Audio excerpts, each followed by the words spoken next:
who is Dhul Qarnayn? Allah says, "Inna makkanna lahu fil ardi wa ataynahu min kulli shay'in sababa." Indeed, we gave him power in this earth. Makkanna, we gave him power. He could have control, meaning he was a type of king. And we gave him a path wherever he wanted to go, meaning he had an army. He was able to go to any land he wanted to go.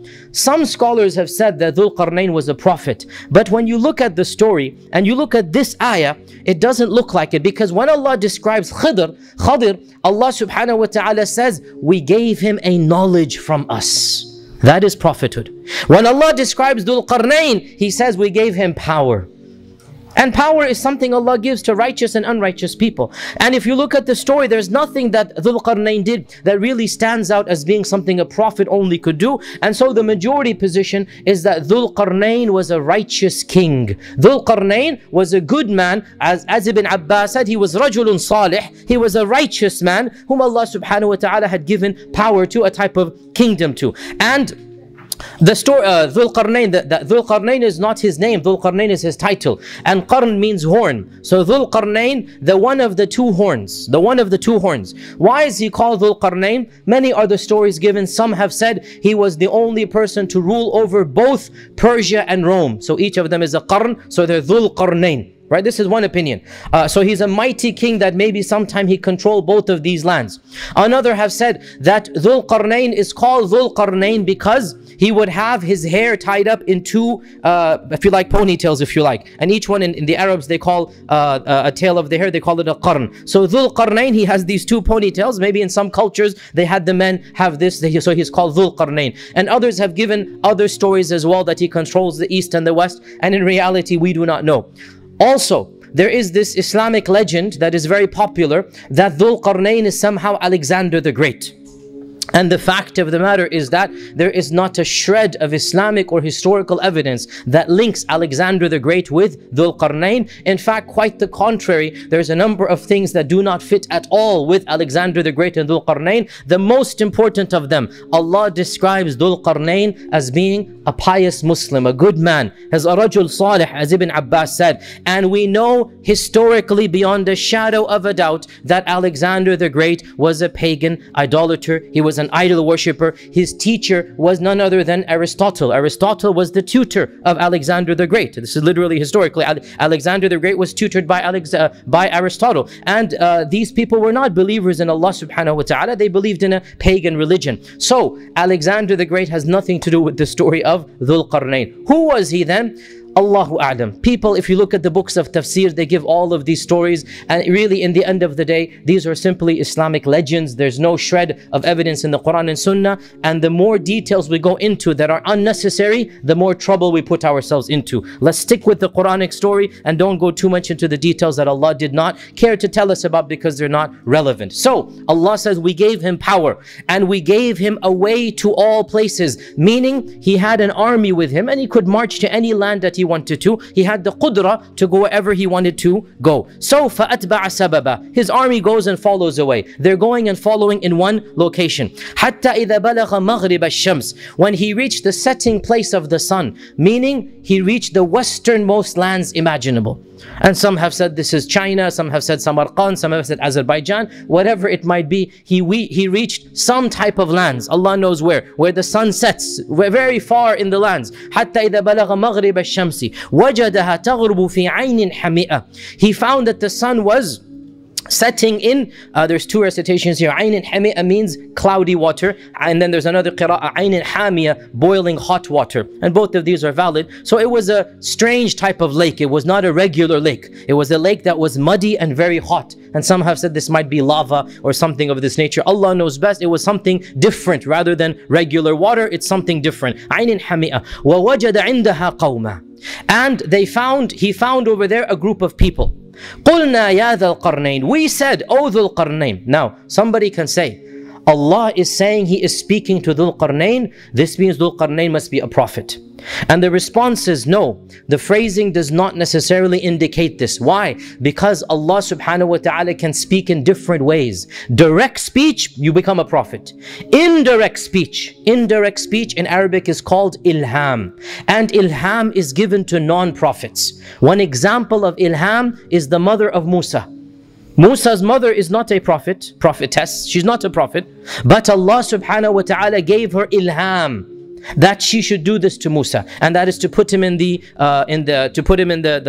little, if you like, cradle or the ship that was made by hay and the basket, and to throw it into the river. Where did she get this from? Right? Allah says we told her, meaning how? Through ilham. And also Allah subhanahu wa ta'ala says we said to the mountains don't become prophets. Allah says we said to the bees don't become prophets. So speech of Allah subhanahu wa ta'ala only makes the recipient a prophet when that speech is direct, when it is heard, a direct speech from behind a curtain or revealed through an angel. As for indirect speech, which is called ilham, this does not make someone a prophet. So this could be ilham, and there's references in the Quran to this. So we said through ilham, O Dhul Qarnayn, you have two options, meaning it came to Dhul Qarnayn's mind, I have so much power, what can I do with these people? I can either punish them or I can be good to them. And this is what every king, when they conquer a new nation, they have this option. So Allah is demonstrating what is the nature of Dhul Qarnayn. He had the option of massacring, of killing, of being harsh, and the option of being good. So what did he do?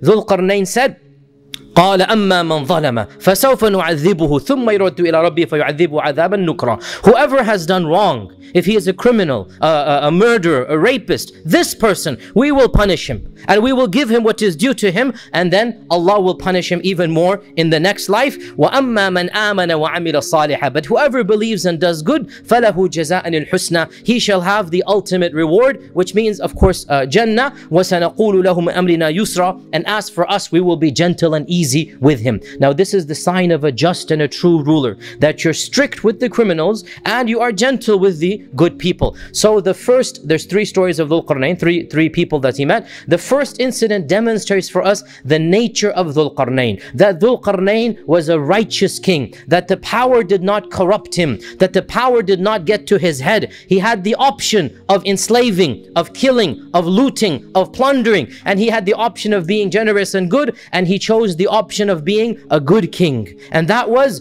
those who do wrong will be punished and Allah will punish them even more, and those who are good, we will reward them. So this shows us the nature of Dhul Qarnayn. ثُمَّ أَتْبَعَ سَبَبًا. Then he followed another road. حتى إذا بلغ مطلع الشمس. Now he found the sun rising. So this is some land in the east. He found the sun rising. ووجدها تطلع على قوم لم نجعل لهم من دونها سترا. He found that this group had nothing to protect them from the sun. Some have said this means that they did not know how to build buildings.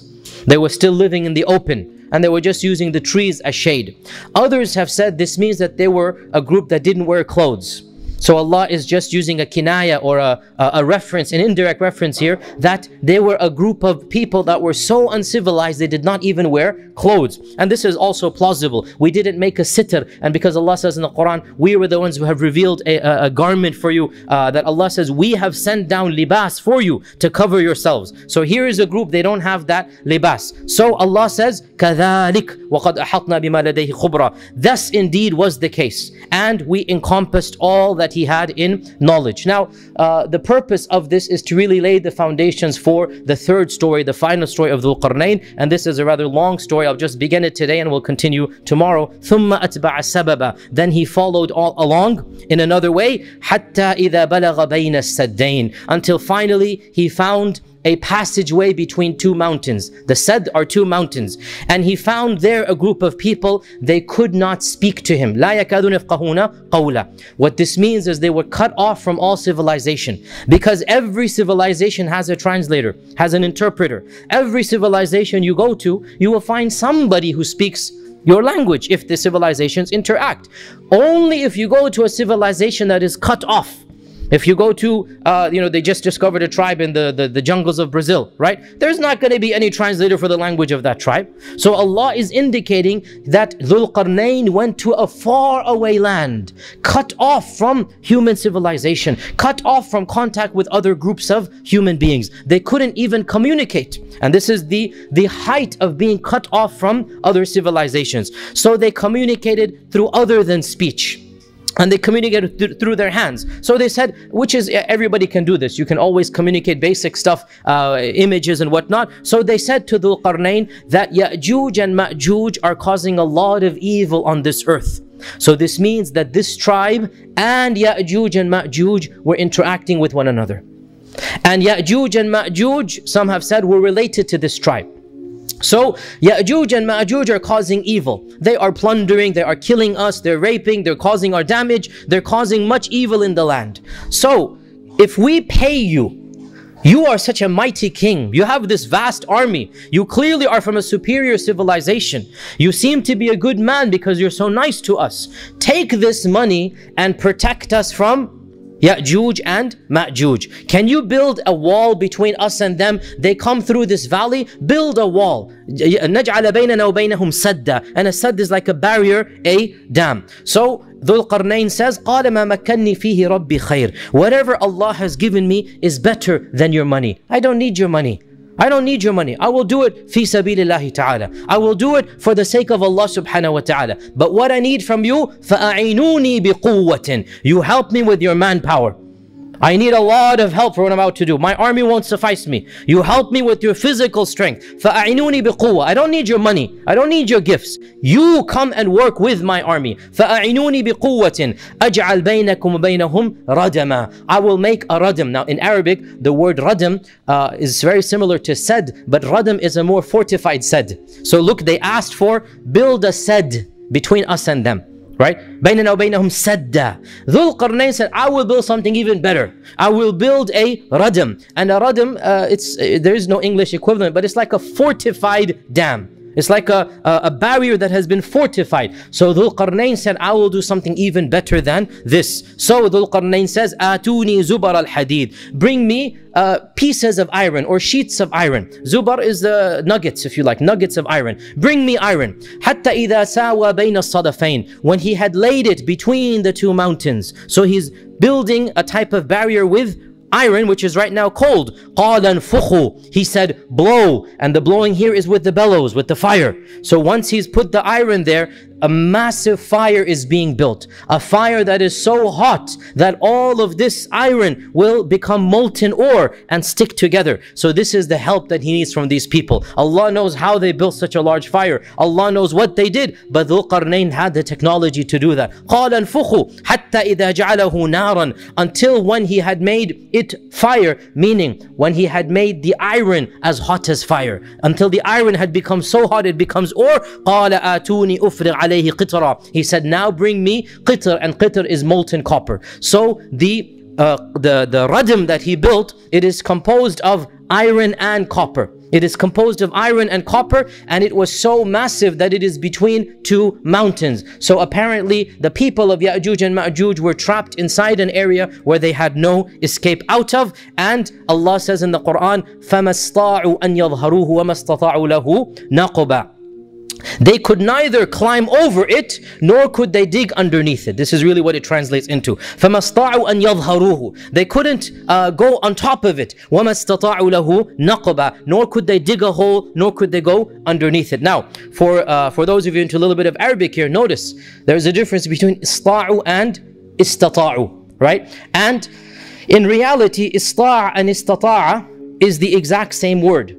And it is allowed to simply cut off the ta in order to make the pronunciation easier. Like we say, cannot becomes can't, do not becomes don't. So we have in Arabic as well, we have hadh. We have the cutting off when things are a little bit difficult. So because there's a sin and a ta, and the ta is so difficult to pronounce between the two, so you can say to istata'a, ista'a. You're allowed to say this, right? Istata'a, you can say ista'a. Now, notice Allah uses both verbs, ista'a and istata'a. Even though they're exactly the same word. And there is an element of balagha here, and with this we'll have to pause and continue tomorrow. There's an element of balagha here, element of Quranic eloquence here. And that is ziyadatul hurufi fil mabna, having extra letters in the structure, tadullu ala ziyadatil fi'l. It shows an extra emphasis on the verb. Right? When you have more letters, this is a rule of Arabic, when you have more letters, there's an emphasis on the verb. So, which one is more difficult? Climbing over or digging through and breaking through a molten barrier? Obviously, breaking through, trying to dig through the barrier is more difficult than climbing over. So, the easier of the two, Allah subhanahu wa ta'ala said, فَمَا اسْطَاعُوا. And the more difficult, وَمَا اسْتَطَاعُوا.